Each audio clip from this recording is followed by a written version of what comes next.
Hi everyone. आज की video में हम लीगल जीके का पार्ट 2 कवर अप करेंगे। लास्ट वीडियो में हमने इसी वीडियो का पार्ट 1 कवर अप करा था जिसमें 100 एमसीक्यूज थे, जिसमें काफ़ी डिफरेंट टॉपिक्स कवर अप करे गए थे। आज की वीडियो हम स्टार्ट करेंगे हाई कोर्ट्स और उनकी जुरिस्डिक्शंस को लेकर कि किस हाई कोर्ट के अंदर क्या किस किस स्टेट्स और यूनियन टेरिटरी की जुरिस्डिक्शन आती है। तो बॉम्बे हाई कोर्ट में देखा जाए तो Goa, Dadar and Nagar Haveli and Daman and Diu और महाराष्ट्र की जुरिस्डिक्शन आती है। इन सारे स्टेट्स यूटीज में अगर कोई भी केसेस होंगे तो वो सीधा बॉम्बे हाई कोर्ट को अप्रोच करे जाएंगे। ठीक है। कलकत्ता हाई कोर्ट के जुरिस्डिक्शन में अंडमान एंड निकोबार और वेस्ट बंगाल आता है, राइट। गुवाहाटी हाई कोर्ट के अंदर सबसे ज्यादा स्टेट्स की जुरिस्डिक्शन आती है। इसके अंदर अरुणाचल प्रदेश, असम, मिजोरम और नागालैंड है। तो गुवाहाटी के अंडर सबसे ज्यादा स्टेट्स की जुरिस्डिक्शन आती है। ये इंपॉर्टेंट पॉइंट है। केरला हाई कोर्ट के अंदर केरला की खुद की स्टेट की जुरिस्डिक्शन और लक्षद्वीप की जुरिस्डिक्शन आती है। मद्रास हाई कोर्ट के अंदर तमिलनाडु की खुद की और पुडुचेरी की जुरिस्डिक्शन आती है। और वहीं पंजाब और हरियाणा हाई कोर्ट में चंडीगढ़, हरियाणा और पंजाब की जुरिस्डिक्शन आती है, राइट। चलिए अब हम शुरू करते हैं अपने एमसीक्यूज। तो पहला हम एमसीक्यू जो हमारे सामने वो क्या है, who was the chief justice of India during the emergency period, right. Option है justice A N Ray, justice Arun Shahi, justice H R Khanna और justice Bharucha. The correct answer is justice A N Ray. ठीक है। Second, Delhi police establishment is popularly known as Delhi armed force, रॉ, NIA या फिर CBI. The correct answer is CBI. Union territories of Andaman Nicobar island is with in the jurisdiction of which high court. यह भी हमने discuss करा। कैलकाटा, बॉम्बे, केरला या फिर Delhi. The correct answer is Calcutta. Who was the Chief Justice of India when PIL, public interest litigation, was introduced in the Indian judicial system? The correct answer is Justice P.N. Bhagwati. ठीक है। He was the Chief Justice of India at that point of time. Ad valorem, इसका क्या मतलब होता है? Valid price, valid law, value added या फिर of no value? The correct answer is value added. ये ad valorem का correct meaning होता है। First High Court to establish a green bench in India. तो ग्रीन बेंच स्टैब्लिश करने वाला पहला हाई कोर्ट कौन सा था? The correct answer is Calcutta high court, right. चलिए अब हाई कोर्ट्स की बात करी जा रही है तो उनके कुछ रेलेवेंट पॉइंट्स भी मेंशन कर लेते हैं। तो आर्टिकल 214 में क्या लिखा है? High courts for states. Article 214 states that there shall be a high court for each state. हर स्टेट के लिए एक हाई कोर्ट होना चाहिए और जिस स्टेट का खुद का हाई कोर्ट नहीं है उसकी जुरिस्डिक्शन किसी और स्टेट में जरूर लगेगी। जैसे कि हमने अभी गुवाहाटी हाई कोर्ट का एग्जांपल लिया जिसके अंडर बाकी सारे स्टेट्स की जुरिस्डिक्शन आती है। तो इवन इफ आपके स्टेट का हाई कोर्ट आपके स्टेट के अंडर नहीं है, लेकिन आपकी जो स्टेट की जुरिस्डिक्शन होगी वो किसी ना किसी दूसरा हाई कोर्ट में जरूर आती होगी, राइट। क्वालिफिकेशन ऑफ अ जज ऑफ हाई कोर्ट। तो हाई कोर्ट के जज होने की क्वालिफिकेशन क्या होनी चाहिए? The person must be a citizen of India, India का नागरिक होना जरूरी है।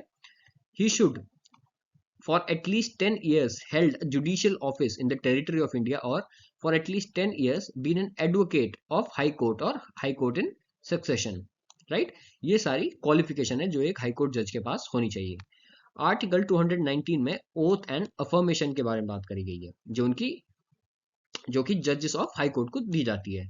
A person appointed as a judge of high court shall before entering upon his office make and subscribe oath and affirmation before the governor of the state। ये काफी important point है कि जो ओथ एंड अफर्मेशन दी जाती है वो किसके सामने दी जाती है? Governor of the state, right. इस पॉइंट को आप जरूर से याद करें। और some person appointed by him in this regard, और अगर वो नहीं है तो कोई और पर्सन जो कि उन्होंने अपॉइंट कर रखा है, राइट। चलिए आगे देखते हैं। अब आती है आर्टिकल 225 जिसमें jurisdiction and power of high court के बारे में बात करी गई है। It is the highest court of appeal bestowed with the power to interpret the constitution. At present, high court enjoys the following jurisdiction and power. तो कौन कौन सी जुरिस्डिक्शन हाई कोर्ट के पास है?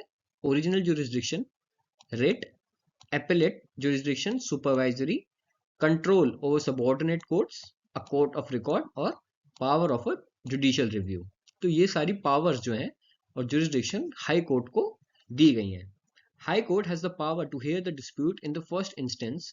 It has the original jurisdiction that contains the matter related to contempt of court, the election of the members of parliament and state legislature, revenue matters, enforcement of fundamental rights. ठीक है। अब article 226 ये क्या power देता है? To issue certain writs. जैसे हम supreme court में जाते हैं अंडर आर्टिकल 32 रिट प्रेजेंट करने के लिए, वैसे ही हम अपने रिस्पेक्टिव हाई कोर्ट में भी जा सकते हैं अंडर आर्टिकल 226 जब हमारे फंडामेंटल राइट्स वायलेट किए जा रहे हो। It is empowered to issue writs including habeas corpus, certiorari, mandamus, prohibition and quo warranto for the enforcement of fundamental rights and for any other purpose, for enforcement of ordinary legal rights as well. ठीक है, यही सारी same Ritz article 32 में भी है जो कि supreme court में प्रेजेंट करी जाती है। The writ can be issued not within the territorial jurisdiction but also outside the territorial jurisdiction.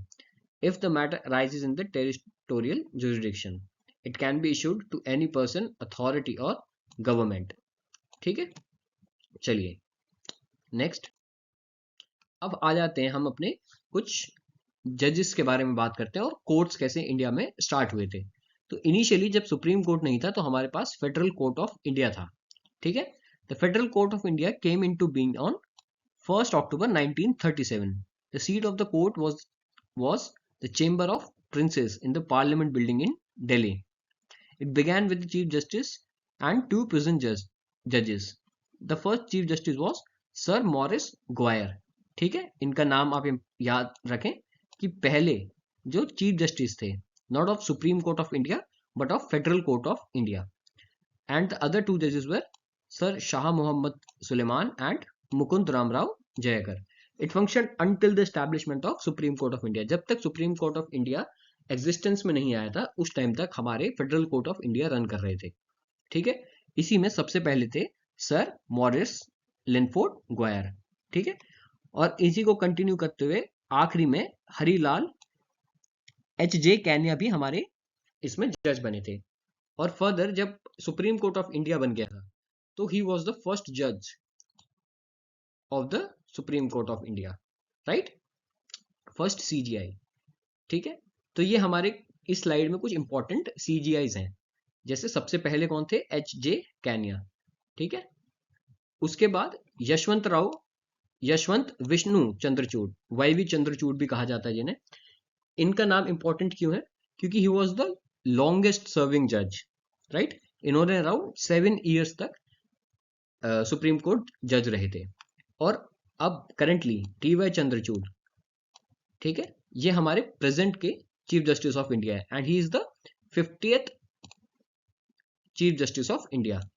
ठीक है, ये इंपॉर्टेंट पॉइंट है, ही इज द 50th। और एक और इंपॉर्टेंट पॉइंट क्या है हमारे पास? In a landmark movement president Ramnath Kovind approved the appointment of justice BV Nagaratna and aid thus to the Supreme Court, paving the way for her to be the first women Chief Justice of India in 2027. तो आज तक के इतिहास में हमारे पास कोई भी women chief justice of India नहीं रही हैं, but justice BV Nagarathan can be the first women chief justice of India in 2027। ठीक है, ये कुछ इंपॉर्टेंट पॉइंट्स थे चीफ जस्टिस ऑफ इंडिया को लेकर। चलिए आगे चलते हैं, back to our questions. 107th question क्या बोलता है? Separation of power between the legislature, executive and judiciary has been provided in which part of the Indian constitution? The correct answer is the fundamental rights, the preamble, the 9th schedule, the DPSP policy. तो correct answer क्या होगा? The correct answer would B directive principles of state policy. ठीक है, चलिए, in criminal trials an accused is deemed to be innocent until the contrary is proved, deemed guilty until the contrary is proved, released on bail while pending trial, always kept in jail until conclusion of trial. The correct answer would be deemed to be innocent until the contrary is proved. Right? चलिए 109th, the longest heard criminal appeal in the history of Indian Supreme Court was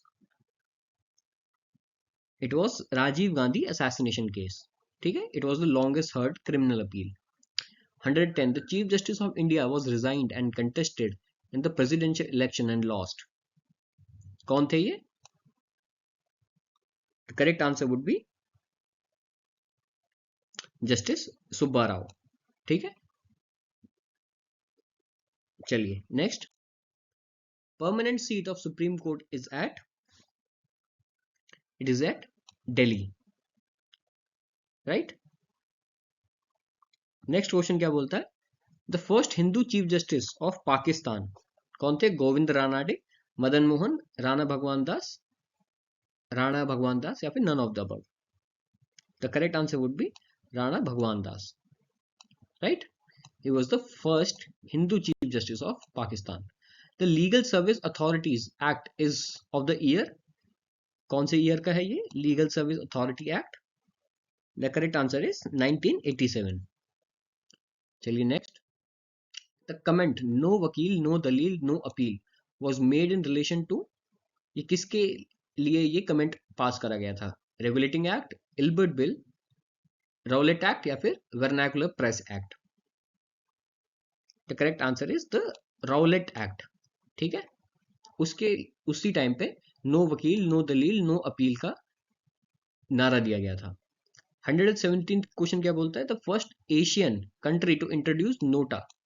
ठीक है, जब आप vote करते हैं तो NOTA का एक ऑप्शन आ गया था जिसका होता है नन ऑफ द अबव, मतलब कि अगर आप किसी पार्टी को चूज नहीं करना चाहते तो आप नोटा पर क्लिक कर सकते हैं. ठीक है, ये ऑप्शन इसलिए दिखा गया था ताकि आप एक्सप्रेस कर सके कि द प्रेजेंट गवर्नमेंट जितनी भी पार्टीज हैं वो कोई भी केपेबल नहीं है जो कि आपकी उम्मीदों पर खड़े हो सके. इसलिए नोटा का ऑप्शन दिखाया गया था एज ए डिसेंट एक्सप्रेस करने के लिए. तो पहली एशियन कंट्री कौन सी थी इसमें? The first Asian country was India, Nepal, Bangladesh या फिर Pakistan?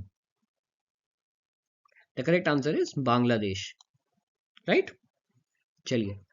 Who held the shortest term 6 days as chief justice of high court of a high court? K Usha, Leela Seth, Rajendra Nath Agarwal या फिर Piyush Kuriakose? The correct answer is Rajendra Nath Agarwal. ठीक है, he was the shortest term, उन्हें 6 दिन ही सर्व करा था सिर्फ हाई कोर्ट में. 119 फर्स्ट लोक अदालत वॉज हेल्ड इन, तो पहली लोक अदालत कहाँ हेल्ड करी गई थी? The correct answer is in Chennai. A constitution bench of the supreme court consist of at least, तो कॉन्स्टिट्यूशन बेंच में एटलीस्ट कितने जजेस होने चाहिए? द करेक्ट आंसर इज 5 जजेस. ठीक है, तो सुप्रीम कोर्ट की कॉम्पोजिशन देखते हैं यहाँ पर. Including the chief justice of India there are 34 जजेस इन द सुप्रीम कोर्ट, यानी 33 plus 1 chief justice of India and 33 जजेस. द जजेस sit in benches of 2 or 3 called division bench. तो डिवीजन बेंच में जब बैठते तो वो 2 या 3 सीटों पर बैठते हैं. और in benches of 5 or more called as constitution bench. तो 5 या 5 से अधिक जब बेंच होती है तो उसको कॉन्स्टिट्यूशन बेंच बोला जाता है. when there are matters of fundamental questions of the law is to be decided. Right? चलिए next. who hears citizens complaint against the government? Government के अगेंस्ट सिटीजन्स की कंप्लेंट कौन सुनता है? Right?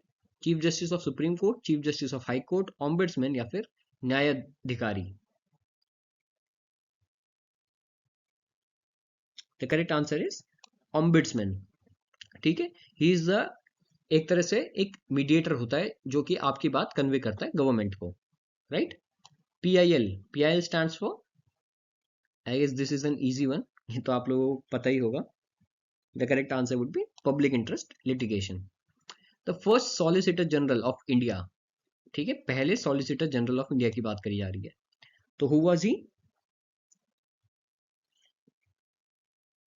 The correct answer is C.K. डेफ्थरी. ठीक है, ही was the first solicitor general. ठीक है, In Shah Banu case, the Supreme Court described which article of Indian Constitution as a dead letter? So this was Article 44, and Article 44 किस मुद्दे पर बात करता है? It talks about UCC, which is Uniform Civil Code, right? और case का नाम जरूर याद रखें, Shah Bano Begum, Shah Bano case. The leading criminal lawyer Ram Jethmalani was the law minister in which ministry? Whose ministry actually? VP Singh, Indira Gandhi, PV Narasimha Rao या फिर AP Vajpayee? The correct answer is AP Vajpayee. इनकी ministry के under ये law minister थे. कौन? हमारे respected Ram Jethmalani sir, right? चलिए next. अब डिफरेंस देखते हैं सॉलिसिटर और अटॉर्नी जनरल ऑफ इंडिया में. ठीक है. Under article 76 of the Indian constitution creates the position for attorney general of India. तो अटॉर्नी जनरल ऑफ इंडिया एक ऐसी पोस्ट है जो कि कॉन्स्टिट्यूशन में इम्बाइब्ड है under article 76. The difference between Attorney General and Solicitor has been elaborated in the table given below. Solicitor और Attorney General के बारे में बात करी जा रही है. Solicitor कौन होता है? तो Solicitor General of India is an inferior to Indian Attorney General. Attorney General supreme होता है Solicitor General से. The Attorney General is the nation's top law enforcement official. ठीक है. ये गवर्नमेंट को रिप्रेजेंट करते हैं कोर्ट्स में. They share the duties of the country's second law enforcement officers with the Attorney General and Additional Solicitor General of India. Or the Attorney General is the only position established by the Constitution under Article 76 and does not mention the Solicitor General or Additional Solicitor General.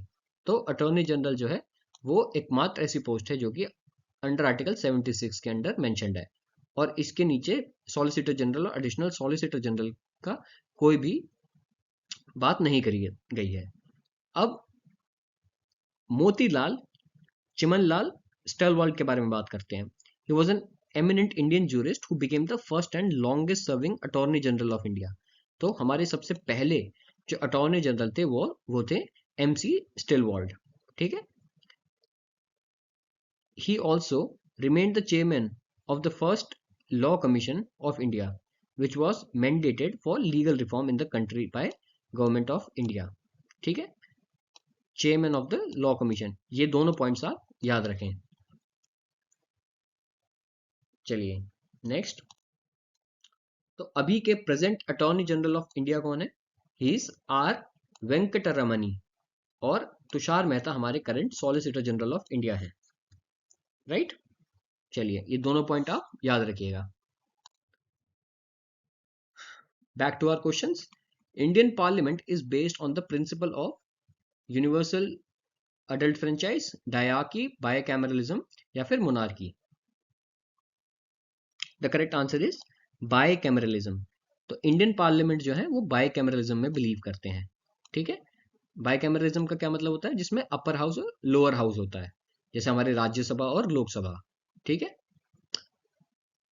The law dealing with me functions and powers of government organizations. Constitutional law, international law, civil law या फिर administrative law? The correct answer is administrative law. ठीक है. In modern state, the best source of law. आज की date में best source of law क्या है? Usually हम 3 types of sources of law के बारे में बात करते हैं. पहला होता है custom. Custom होता है वो law जो कि customs के थ्रू निकल कर आते हैं, जो हमने आज तक हमारे पूर्वज जो प्रैक्टिसेस कर रहे थे उन्हीं को कॉडिफाई करके जो लॉ बनते हैं वो लॉज बाय कस्टम होते हैं. दूसरे होते हैं लेजिस्लेशन. लेजिस्लेशन जो आज की डेट में जो हम पार्लियामेंट में लॉज बनाते हैं, ठीक है, बिल आते हैं फिर एक्ट पास होते हैं, उसको लेजिस्लेशन का प्रोसेस बोलते हैं and is the modern state of law making. फिर आते हैं प्रेसिडेंट. प्रेसिडेंट होते हैं जो जजेस अपनी जजमेंट देते हैं जिनको बाद में कोर्ट रेफर करके फॉलो करते हैं. तो प्रेसिडेंट भी एक टाइप का सोर्स ऑफ लॉ बन जाता है. ठीक है. तो क्वेश्चन पूछ रहा है कि modern state the best source of law क्या है आज की डेट में? So the correct answer would B legislation. ठीक है. Legislation is the modern state best source of law in the modern state आज की डेट में. ठीक है. क्योंकि कस्टम्स कहीं ना कहीं काफी पुराने हो चुके हैं और प्रेसिडेंट्स भी इफेक्टिव नहीं है। इसलिए लेजिस्लेशन आज की करंट की प्रॉब्लम को फेस करने में सबसे ज्यादा सक्षम है। ठीक है।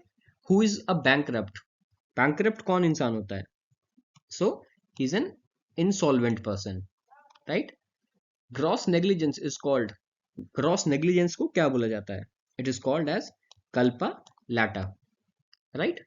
चलिए नेक्स्ट, चलिए 131 क्वेश्चन क्या बोल रहा है? According to Hindu legal theory the origin of law is dharma, shruti, smriti या फिर divine. So the correct answer would be divine. ठीक है। 132, who founded the communist legal theory? The correct answer is what? Henry main, John Austin, max and angles या फिर Blackstone? The correct answer would B max and angles. ठीक है। The distinction between law and morals was made by Smriti, Shruti, king या फिर मीमांसा? The correct answer would B मीमांसा। ठीक है। इनके लॉ और मोरल्स के बीच का डिस्टिंक्शन इन्होंने ले डाउन करा था। A buyer has a right to reject goods, repudiate a contract and claim damages under which of the following contract? Guarantee, warranty, quasi contract या फिर garnishee? The correct answer would be a guarantee. ठीक है। Due process of law का क्या मतलब होता है? हाँ, ड्यू प्रोसेस ऑफ लॉ का क्या मतलब होता है? Interpretation of law by the interference of the government in course of through courts by a disciplinary action by appropriate forum. The correct answer would be in course through courts। ठीक है। ये due process of law का correct meaning होता है। चलिए next, a person is assumed sane unless the contrary is proved, the assumption legally called? इस assumption को कि एक इंसान जो है सेन मतलब सही समझदार ही माना जाएगा अनटिल उसका कॉन्ट्ररी प्रूव कर दिया जाए कि नहीं वो इंसान इनसेन है मतलब पागल है। ठीक है। तो इस अजम्पशन को क्या बोलते हैं? बर्डन, प्रिजम्पशन, कन्विक्शन या फिर acquittal? It is called as presumption. ठीक है। एडजुडिकेशन मींस, एडजुडिकेशन का क्या मतलब होता है? ये हमने पिछली वीडियो में भी डिस्कस करा है। It is decision by a competent court, right. The jurisdiction of the Supreme Court of India may be enlarged by the President, Parliament by resolution, Parliament by law या फिर Union Cabinet? The correct answer would be judicial, sorry, the correct answer would be Parliament by law। ठीक है। चलिए, distinction between law and morality क्या होगा? Law is made by man, morality is made by society, या फिर law is enforceable, morality is not? इसका correct answer क्या होगा? Correct answer would be B, law is enforceable, morality is not. ठीक है। Ownership and possession are one and the same, different, circumstantial या फिर partially the same? The correct answer would be different. Ownership और possession अलग अलग चीजें होती हैं। जैसे अगर मेरा कोई फोन है, ठीक है, तो उसका ओनर मैं हूं, लेकिन अगर मैं आपको उसकी कस्टडी दे दूं, अगर मैं बोलूं कि आप मेरा फोन कुछ टाइम के लिए रख लीजिए, तो उस टाइम पे उस फोन की पोजीशन आपके पास है लेकिन आप उसके ओनर नहीं है, राइट। तो इसलिए ओनरशिप और पोजीशन में फर्क है। हो सकता है कि आप किसी चीज के ओनर ना हो बट स्टिल आप उसके पोजीशन में हो। ठीक है। और ये भी हो सकता है कि आप किसी चीज के ओनर हो लेकिन फिर भी आपके पास उसकी पोजीशन ना हो, राइट। इसलिए दोनों टर्म्स डिफरेंट होती हैं। चलिए नेक्स्ट देखते हैं। The symbol V in case name stands for? जैसे देखते हैं ना, जैसे कोई भी केस होगा, ABC versus union of India, तो उसमें जो वी होता है उसका क्या मतलब होता है? मैंने एक्सप्लेन कर ही दिया, it is versus, right. Under the medical termination of pregnancy act 1971 abortion is, abortion क्या है, कैसा एक्ट है? It is an legal act. ठीक है। The preventive detention act restrains a person's right to property, right against exploitation, right to life and personal liberty या फिर right to freedom? The correct answer would be right to freedom. 144 laws made by the executive for administrative convenience are called orders, rules, bylaws या फिर amendments. The correct answer would be bylaws. ठीक है, executive for administrative convenience उनको bylaws बोला जाता है. ठीक है, national income estimates are prepared. RBI, finance minister, central statistical organisation या फिर सेबी. तो नेशनल इनकम का जो एस्टिमेट होता है वो कौन प्रिपेयर करता है? ये प्रिपेयर करा जाता है सेंट्रल स्टैटिस्टिकल ऑर्गेनाइजेशन के through. Right. 145 national income estimate are prepared. Again question repeat है, central statistical organisation. Right. Criminal law is closely related to public administration, medical science, social science या फिर political science. The correct answer would be social science. ठीक है, criminal law जो है सबसे closely relate करता है सोशल साइंस से. The time limit for filing different kinds of suits as contained in CPC, civil procedural code, limitation act, special relief act या फिर सीआरपीसी जो कि क्रिमिनल प्रोसीजर कोड है. तो किसके अंडर होता है ये? इसके अंडर होता है लिमिटेशन एक्ट के अंदर. तो जो टाइम लिमिट होती है वो लिमिटेशन एक्ट में मेंशन्ड है.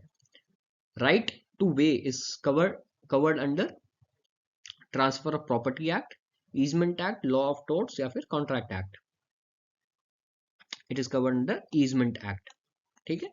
The longest act passed by the parliament is civil procedure code CPC, Indian penal code IPC या फिर नेगोशिएबल इंटरेस्ट इंस्ट्रूमेंट एक्ट या फिर the companies act. The correct answer would be the companies act. Right. It is the longest act passed by the parliament. Right. चलिए next. Which case decision is popularly known as Mandal judgement? Mandal judgement ये कौन सा case था? आप लोग कोशिश करिए remember करने की. So it was Indira Sahni versus union of India. इसी को मंडल जजमेंट केस भी बोला जाता है. Sales of goods act 1930 deals with movable property. ठीक है. The authority to resolve disputes between bank and customer, ये किसकी ड्यूटी होती है? Banking ombudsman, Lok Adalat, Lokayukta, consumer dispute redressal forum. So the correct answer would be banking ombudsman. ठीक है. Whose brain is behind the implementation of mobile courts in India? तो mobile courts के पीछे किसका ब्रेन था? मतलब whose idea was it? It was doctor APJ Abdul Kalam. ठीक है. चलिए, the chairman of Tehelka inquiry commission, कौन थे चेयरमैन इसके? He was justice S N. Phukan. ठीक है. The term of all law commissions of independent India is, तो जितने भी लॉ कमीशन है उनका टर्म कितना रहा है इंडिपेंडेंट इंडिया में? It was of 3 years.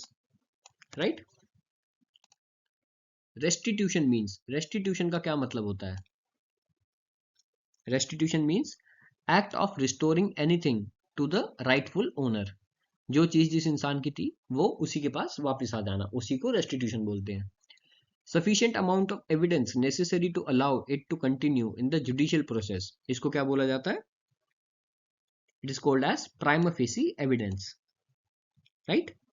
Pronouncing a judgment is termed as adjudication per inquirum cognizance या फिर judicial writ. It is called as adjudication. ठीक है. To give a gift to someone through a will is termed as gift, bequest, will या फिर succession. It is called as bequest. Right. It is a gift to someone through a will. Council का क्या मतलब होता है?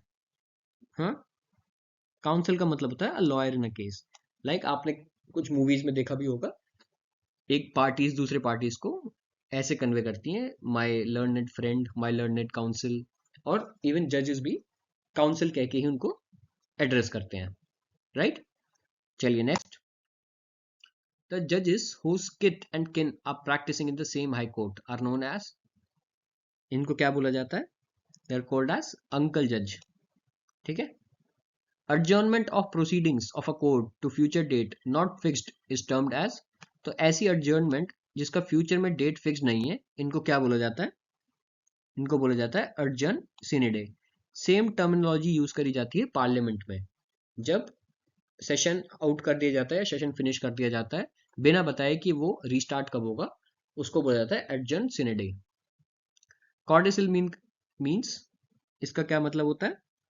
It means an amendment to previously executed will. Bylaws, अभी हमने bye laws पढ़ा पिछले कुछ क्वेश्चन पे, तो बाय लॉज का क्या मतलब होता है?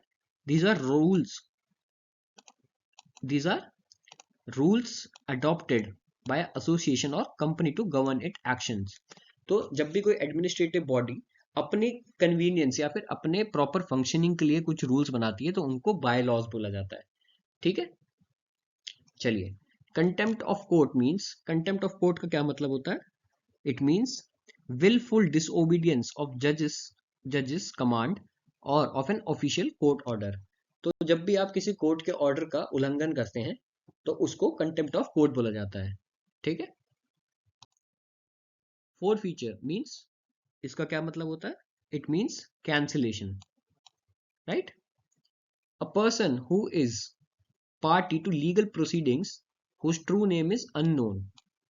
एक ऐसा इंसान जो एक लीगल प्रोसीडिंग का पार्ट है लेकिन उसका नाम अननोन है, उसको हम क्या बोलते हैं? Is called as John Doe. ठीक है। एमिकस क्यूरी क्या होता है? Amicus curiae is friend of the court, right.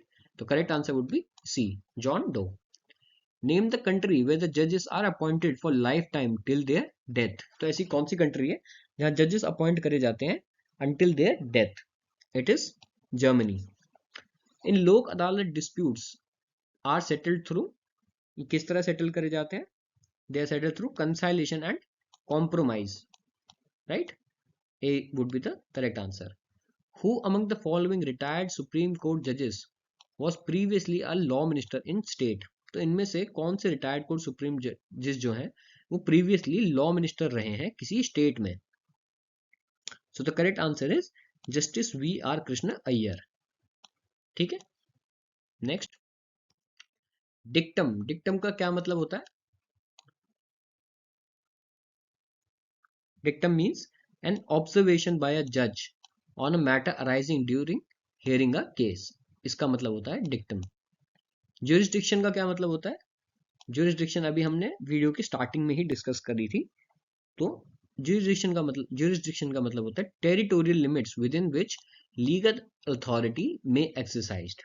ठीक है, वो टेरिटोरियल लिमिट्स होती हैं जिसके अंडर लीगल अथॉरिटी जो है एक्सरसाइज करी जा सकती हैं। ठीक है। व्हाइट पेपर, व्हाइट पेपर क्या होता है?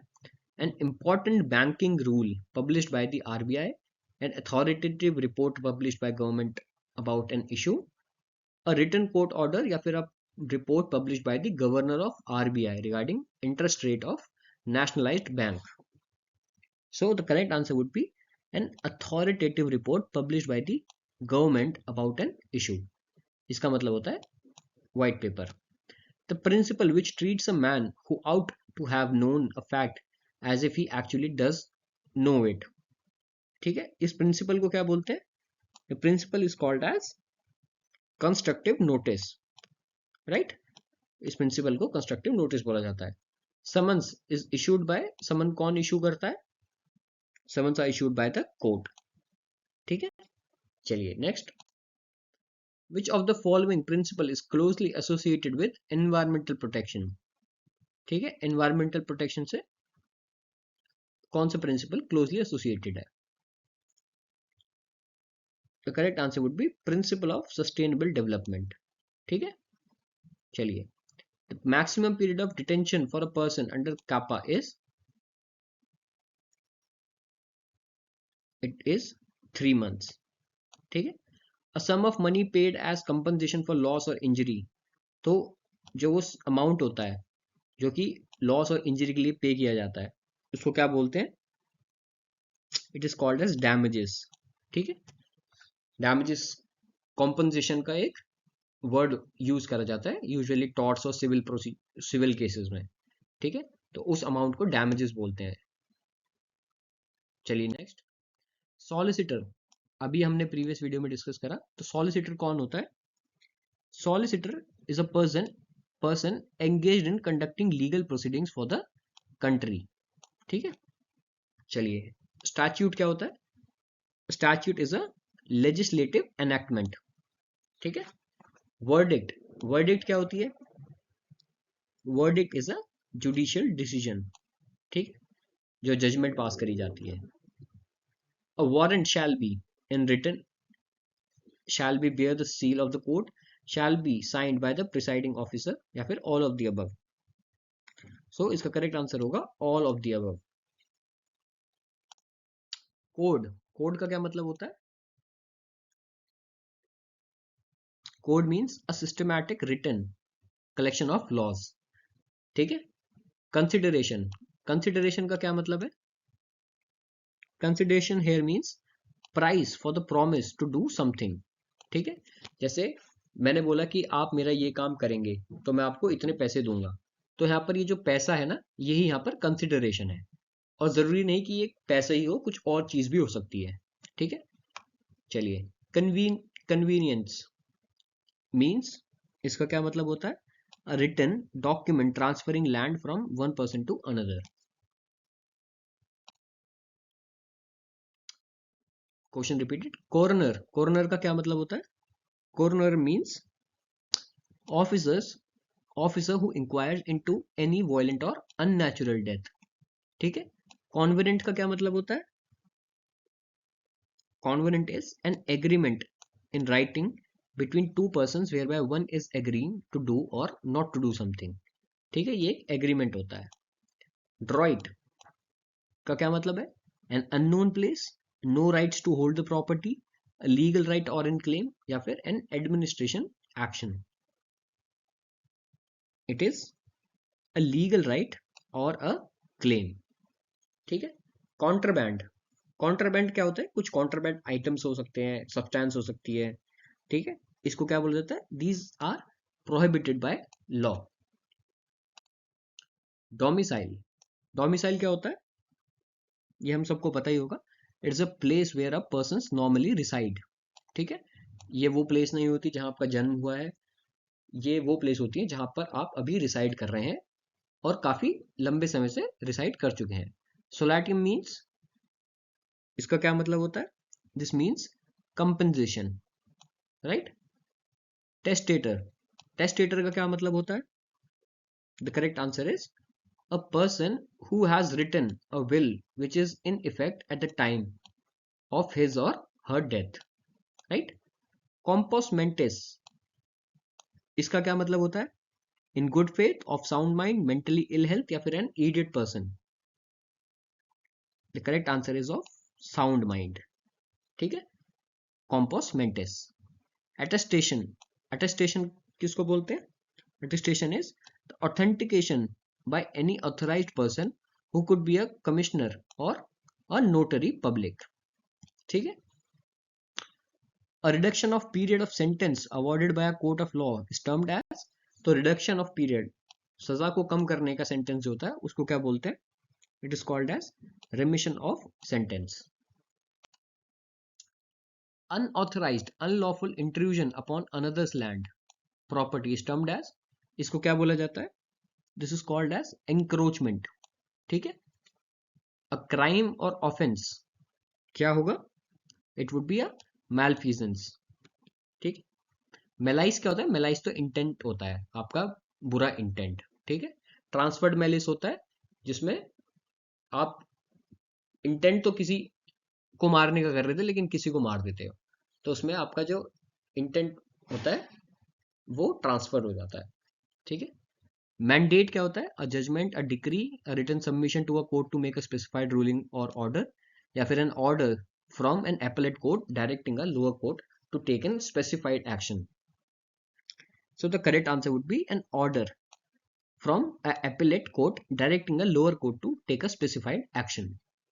इम्यूनिटी किस चीज को बोलते हैं? इम्यूनिटी बोला जाता है an exemption from a duty और लायबिलिटी और सर्विस ऑफ प्रोसेस। जैसे प्राइम मिनिस्टर, प्रेसिडेंट, ठीक है, ये कुछ पोस्ट है जो कि इम्यूनिटी इंजॉय करती हैं या फिर इनके पास इम्यूनिटी की पावर होती है। अगर इनके खिलाफ आपको कोर्ट प्रोसीडिंग्स करनी है तो आप डायरेक्टली कोर्ट प्रोसीडिंग्स ऐसे नहीं कर सकते जैसे आप किसी ऑर्डिनरी पर्सन के अगेंस्ट करते। ठीक है, so they are immune. So it is an exemption from a duty और लायबिलिटी और service of process. Narco analysis का क्या मतलब होता है? आई होप आपने काफी बॉलीवुड मूवीज में नार्को एनालिसिस के बारे में सुना ही होगा। So this means injection of truth serum during the interrogation. तो इसमें एक बॉडी में केमिकल्स इंजेक्ट करे जाते हैं जिससे आपका नर्वस सिस्टम जो है कुछ टाइम के लिए आपको कंपेल करता है कि आप सच बोलें। ठीक है, इसलिए इसको ट्रुथ सीरम भी बोलते हैं। लैकिंग अ लीगल बेसिस और लीगल राइट, इसको क्या बोलेंगे? This would be called as frivolous. ठीक है।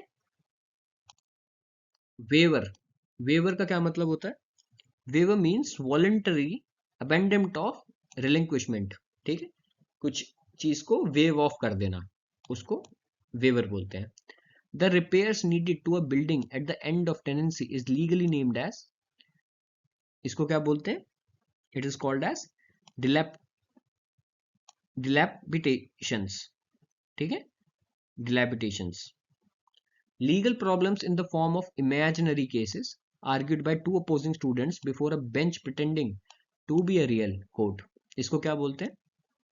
It is called as moot courts in law schools. जब आप अपने लॉ स्कूल्स में जाएंगे तो आप मूट कोर्ट्स, जो कि एक कोर्ट्स आपके लॉ कॉलेजेस में बनाए जाते हैं ताकि आप उस सिनेरियो को एक्सपीरियंस कर सकें और दो पार्टीज जो कि स्टूडेंट्स होते हैं वो केस लड़ते हैं आपस में। ठीक है, उसको बोलते हैं मूट कोर्ट्स।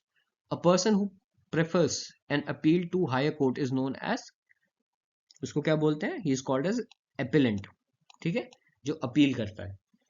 और LLB, LLB stands for, LLB stands for legum baccalaureus. ठीक है, the correct answer would be B. So with this हमने आज की वीडियो में भी अराउंड 105 MCQs कवर अप करे।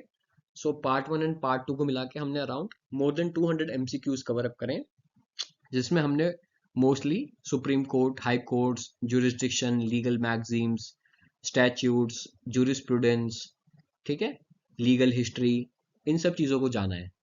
ठीक है, आई होप आपको वीडियो पसंद आई होगी और आपके एग्जाम में ये काफ़ी हेल्प करेगी।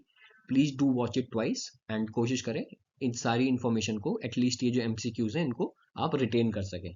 Right, all the best and thank you so much.